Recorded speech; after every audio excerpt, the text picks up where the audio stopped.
चुनावी रणनीतिकार के रूप में प्रसिद्धि पा चुके प्रशांत किशोर के विश्लेषणों पर आमतौर पर लोग बहुत भरोसा करते हैं। ममता बनर्जी के चुनावी रणनीतिकार रह चुके प्रशांत किशोर ने एक मीडिया संस्थान से बातचीत में कहा कि पश्चिम बंगाल में बीजेपी आश्चर्यजनक रूप से टीएमसी पर बड़ी बढ़त हासिल कर रही है।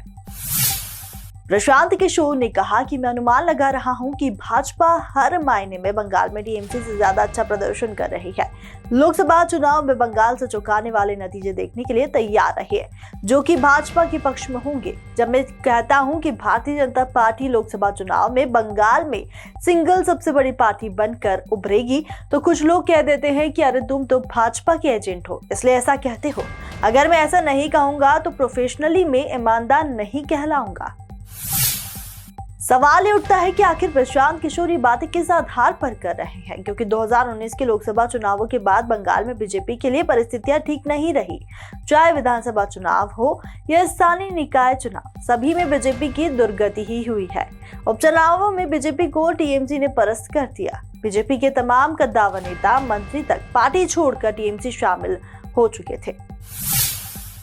पश्चिम बंगाल की राजनीति में मुस्लिम मतदाताओं का विशेष महत्व रहा।